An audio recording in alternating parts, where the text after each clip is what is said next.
यहाँ पर पूछ रहा है कि राज्य निर्वाचन आयोग के अनुसार स्थानीय नगर निकाय 2015 के जो सामान्य चुनाव में राज्य की मतदान दर जो है क्या रही थी, तो उस समय कितनी थी, तो हम कहेंगे 76.19। कितनी रही थी, 76.19% रही थी। तो अभी के लिए आपको याद नहीं रखनी है क्योंकि हमारे एग्जाम में जो है पूछा नहीं जाएगा। इससे रिलेटेड देखो, अगर यहाँ पर राज्य निर्वाचन आयोग की बात हम कर रहे हैं तो थोड़ा सा हम बात कर लेते हैं राज्य निर्वाचन आयोग की। किसकी, राज्य निर्वाचन आयोग की जो है यहाँ पर हम थोड़ी सी बात करें कि ये किस प्रकार का निकाय है। राज्य निर्वाचन आयोग की अगर हम बात करेंगे तो ध्यान रखना, सबसे पहले इंपॉर्टेंट आता है कोई भी कमीशन हो कि उसका प्रकार क्या है। तो इसका प्रकार कैसा हो जाएगा, संवैधानिक। मतलब ऐसा कोई निकाय जिसके बारे में जो है संविधान में उल्लेख किया गया है तो हम क्या कहेंगे, उसका प्रकार क्या है, संवैधानिक है। कैसा है, तो वो संवैधानिक प्रकार का है। अच्छा, संविधान में जो है उसका उल्लेख किया गया है, मतलब कोई ना कोई आर्टिकल होगा। बिल्कुल,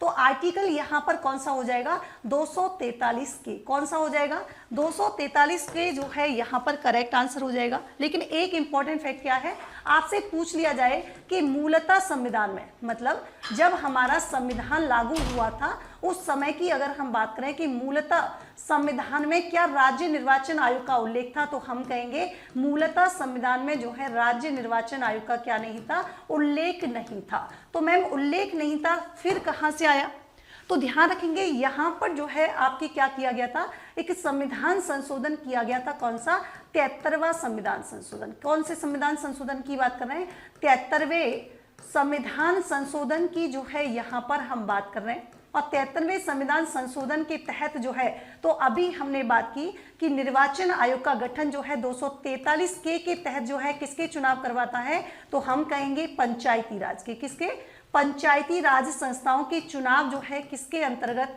तो हम कहेंगे मैम पंचायती राज चुनाव जो है इनके, पंचायती राज संस्थाओं के चुनाव जो है वो आर्टिकल 243 के तहत करवाता है। और 73वें संविधान संशोधन के द्वारा ही क्या किया गया था, राज्य निर्वाचन आयोग का जो है क्या किया गया था, इसको यहाँ पर जोड़ा गया था। और 73वें संविधान संशोधन के द्वारा और क्या चीजें हुई थी, तो ध्यान रखेंगे 73वें संविधान संशोधन के द्वारा ही जोड़ा गया था कौन सा, भाग 9। आपसे पूछ लिया जाए 73वें संविधान संशोधन के द्वारा कौन सी अनुसूची जोड़ी गई थी, तो आपको ध्यान रखना है कौन सी अनुसूची हो जाएगी, 11 अनुसूची। 73वें संविधान संशोधन के द्वारा जो है ना, क्योंकि पंचायती राज संस्थाएं जो है इनको संवैधानिक मान्यता दी गई थी, तो उस समय इसमें विषय कितने थे, तो आपको ध्यान रखना है टोटल विषय कितने हो जाएंगे, 29 विषय। कितने हो जाएंगे, 29 विषय। यहाँ पर आर्टिकल की बात करें कि कौन से आर्टिकल, तो ध्यान रखना यहाँ पर आर्टिकल 243 से लेकर कौन सा 243 ओ तक जो है क्या किए गए थे, यहाँ पर अनुच्छेद जोड़े गए थे। कौन से संविधान संशोधन के तहत, 73वें संविधान संशोधन के तहत। बिल्कुल, थोड़ा सा मेरे गले में प्रॉब्लम है तो थोड़ा सा कोऑपरेट करना है ना, मैं थोड़ा सा आपको थोड़ा कम अगर ऐसे लगे आवाज में। यहाँ पर दूसरा संविधान संशोधन किया गया था कौन सा, 74वां संविधान संशोधन। और इस 74वें संविधान संशोधन में जो है हमने बात की कि इसके द्वारा जो है नगर निकायों को, किसकी बात कर रहे हैं, कि इसके द्वारा जो है नगर निकायों को जो है क्या दिया गया था, संवैधानिक दर्जा देने की जो है यहाँ पर बात की गई थी। अब 74वें संविधान संशोधन के द्वारा ध्यान रखेंगे 243 ZA के तहत जो है राज्य निर्वाचन आयोग क्या करता है, नगर निकाय के चुनाव करवाता है। तो आपको 2 पॉइंट याद रखने हैं। अगर आपसे पूछे कि पंचायती राज संस्थाओं के चुनाव जो है ना, तो आपको ध्यान रखना है राज्य निर्वाचन आयोग करवाता है। कौन से आर्टिकल के तहत, तो हम कहेंगे आर्टिकल 243 के। और आपसे पूछ लिया जाए कि बताइए नगर निकाय के चुनाव जो है कौन करवाता है, तो हम कहेंगे राज्य निर्वाचन आयोग। कौन से आर्टिकल में, तो हम कह देंगे मैम आर्टिकल 243 ZA। इसी से रिलेटेड एक पॉइंट और मैं बता दूं कि 74वें संविधान संशोधन की जब हम बात करेंगे तो यहाँ पर जो है कौन सा भाग जोड़ा गया, तो आपको ध्यान रखना है कि मैम यहाँ पर भाग 9A जोड़ा गया था। दूसरा इंपॉर्टेंट चीज क्या है, अनुसूची कौन सी जोड़ी गई थी, तो ध्यान रखेंगे अनुसूची यहाँ पर जोड़ी गई थी कौन सी, 12। आपसे पूछ लिया जाए कि 74वें संविधान संशोधन के द्वारा जो है यहाँ पर उस समय नगर निकाय की बात करेंगे तो टोटल विषय कितने थे, तो आपको ध्यान रखना है 18 विषय। कितने थे, 18 विषय। वहीं हम राज्य निर्वाचन आयोग की बात करेंगे तो थोड़ी सी चर्चा और मैं आपसे कर लेती हूँ क्या, जहां से इंपॉर्टेंट क्वेश्चन आपसे बनता है। तो मैंने आपको कहा कि सबसे पहले प्रकार की हमने बात की मैम, तो प्रकार कैसा हो गया, हमने कहा संवैधानिक हो गया। कैसा हो गया, संवैधानिक। दूसरा, मैंने आपको अभी एक बात की कि मैम संवैधानिक है तो मतलब कोई ना कोई अनुच्छेद होगा, तो हमने कहा बिल्कुल अनुच्छेद है। कौन सा है? 243 क में जो है इसका प्रावधान किया गया है।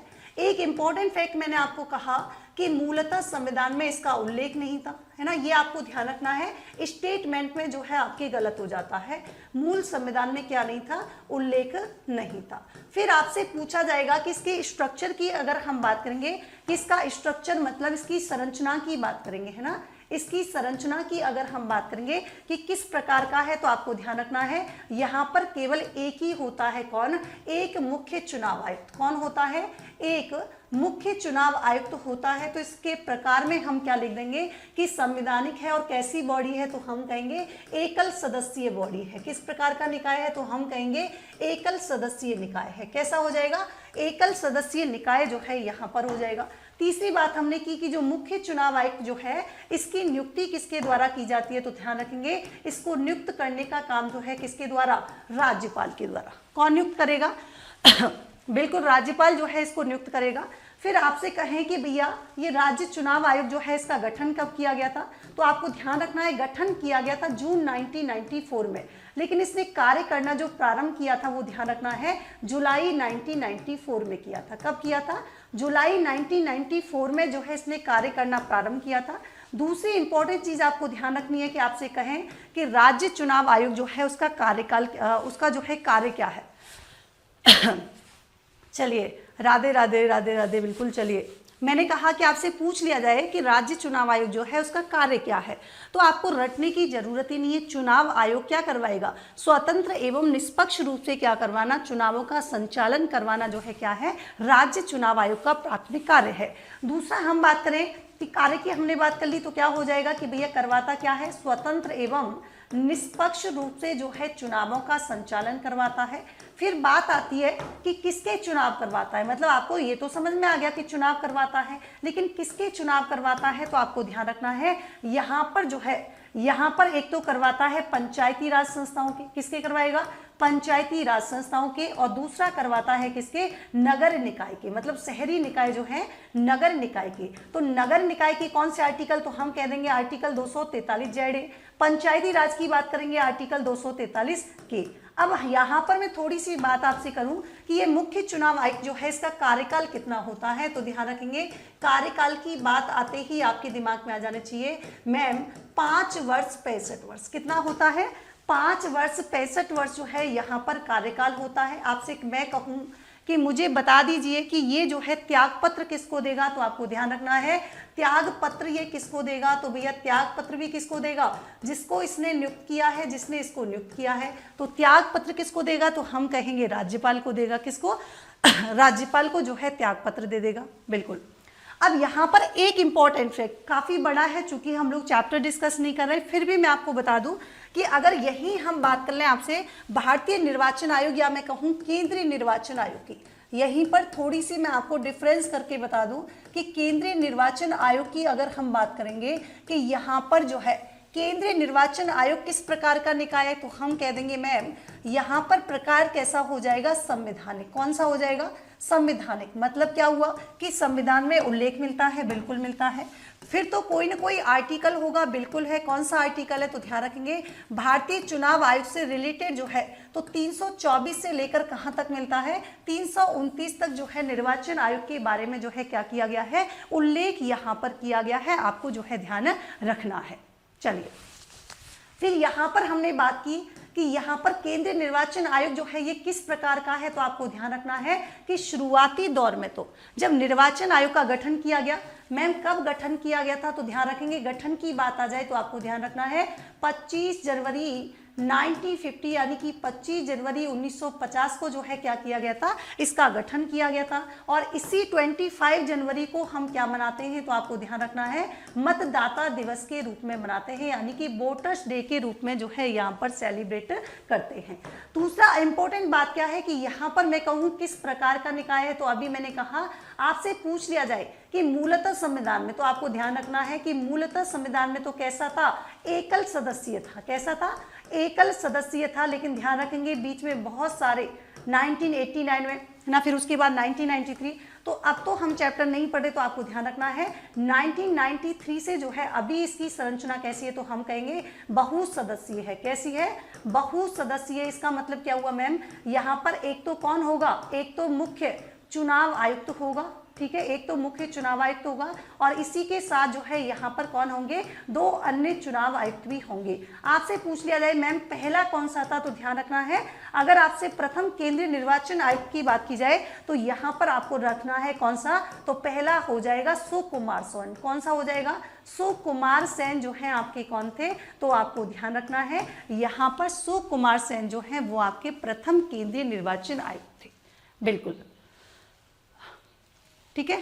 चलिए अब देखो थोड़ी सी चीज और मैं आपको बताऊं कि आपसे पूछ लिया जाए, आपसे एक क्वेश्चन और अगर मैं आपसे कहूं कि बताइए केंद्रीय निर्वाचन आयुक्त जो है और यहाँ पर राज्य निर्वाचन आयुक्त जो है इनको किस प्रकार पद से हटाया जाता है, मतलब क्या कौन हटाता है, तो आपको ध्यान रखना है।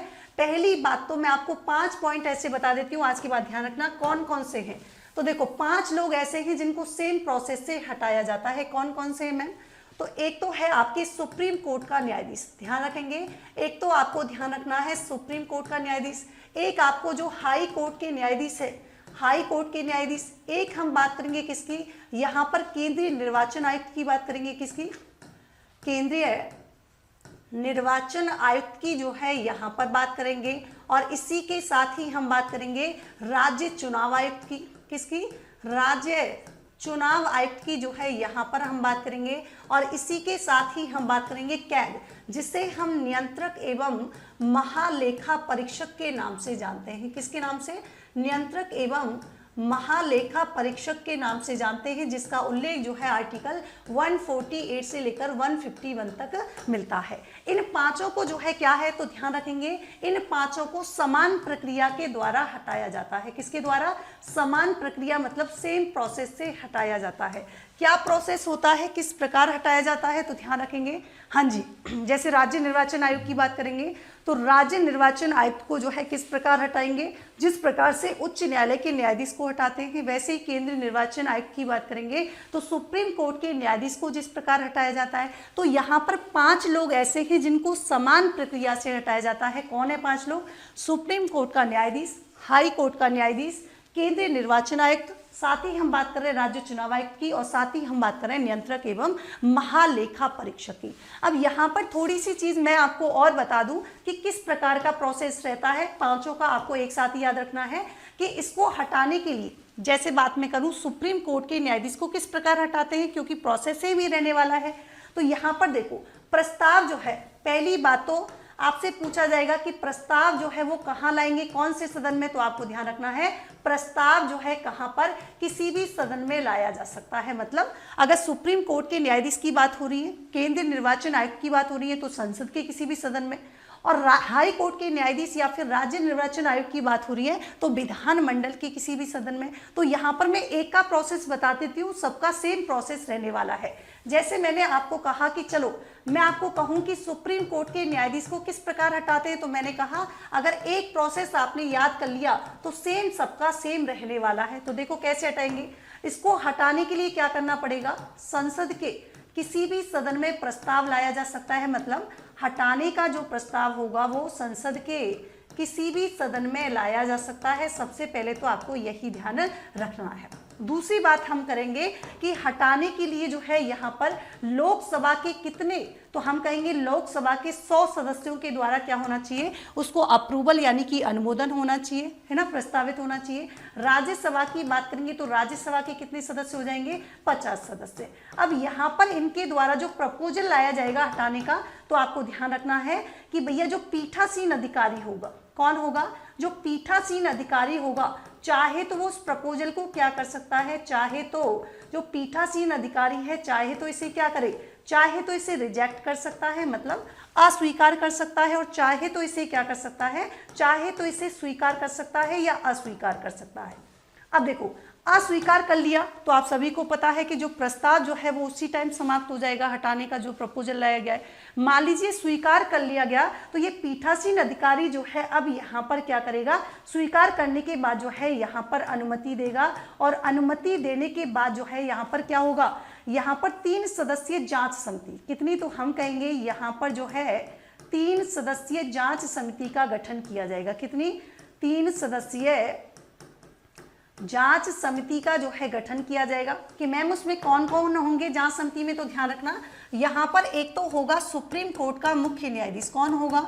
एक तो होगा यहाँ पर सुप्रीम कोर्ट का मुख्य न्यायाधीश होगा, साथ ही हम बात कर रहे हैं यहाँ पर हाई कोर्ट का मुख्य न्यायाधीश होगा। मतलब 3 सदस्य जो समिति बनाई जाएगी उसमें कौन कौन शामिल होगा आपको ध्यान रखना है।